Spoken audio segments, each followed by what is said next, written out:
মানব সভ্যতা থেকে অনেক দূরে ভয়ানক এক জঙ্গল, যেখানে জঙ্গলি আদিবাসীরা বসবাস করে। এখানে যে একবার চলে আসে সে আর কখনো ফেরত যেতে পারে না, কারণ এই জঙ্গলে বাস করে জঙ্গলি আদিবাসীর থেকে ভয়ানক এক মানুষটিকে দানব, যে নাকি মানুষদের দূরে দূরে খেয়ে ফেলে। সম্পূর্ণ জানতে হলে দেখতে হবে পুরো ভিডিওটি। আর এখনো যারা যারা আমাদের চ্যানেলটি সাবস্ক্রাইব করেনি তারা দ্রুত সাবস্ক্রাইব করে আমাদের সাপোর্ট করুন। শুরু করছি আজকের গল্পটি।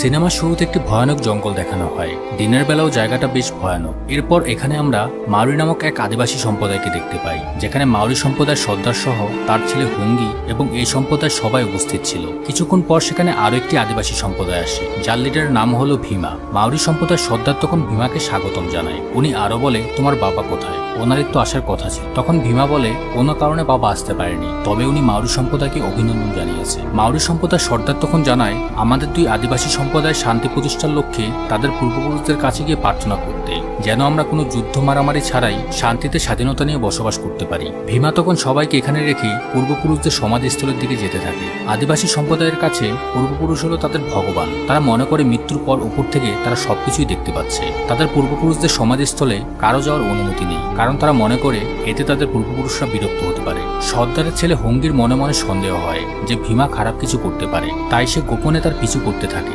সেখানে গিয়ে হুঙ্গি দেখতে পায় ভীমা তাদের পূর্বপুরুষদের অপমান করছে, এমনকি সেখানে সে মলত্যাগ করতে বসে। পরে তা হাতে নিয়ে পূর্বপুরুষদের কঙ্কালের মাথার উপর লাগিয়ে দেয় এবং সে পূর্বপুরুষদের কাপুরুষ বলে সম্বোধন করতে থাকে। সেখানে মাউরি সম্প্রদায়কে সে ধ্বংস করার কথাও বলে। এসব যখন হুঙ্গি দেখতে পায় যে তার পূর্বপুরুষদের ভীমা অপমান করছে, তখন তার প্রচন্ড রাগ হয়। তাই ওইখান থেকে বের হয়ে তার উপর পাথর মেরে দেয়। ভীমা তখন বুঝতে পারে এখানে থাকা সবকিছুই সর্দারের ছেলে হুঙ্গি জেনে গেছে। তখন সে তার পিছু করতে থাকে। হুঙ্গি বয়সে ছোট থাকায় দৌড়িয়ে সে বেশি দূর যেতে পারে না। অল্প সময়ের মধ্যেই ভীমা তাকে দৌড়ে ফেলে। তখন হুঙ্গিকে সবার সামনে নিয়ে আসে আর মাউরি সর্দারকে বলে, তোমার ছেলে আমার পূর্বপুরুষদের অপমান করেছে, এ কারণে সে তাকে এখানে মেরে ফেলবে। কিন্তু মাউরি সর্দার তার কথা বিশ্বাস করে না, কারণ তার ছেলের উপর তার আস্থা ছিল যে সে এমন কিছু করতে পারে না। তখন সে জানায়, যদি আমার ছেলের দোষ প্রমাণিত হয় তাহলে আমি নিজের হাতে আমার ছেলেকে মেরে ফেলব।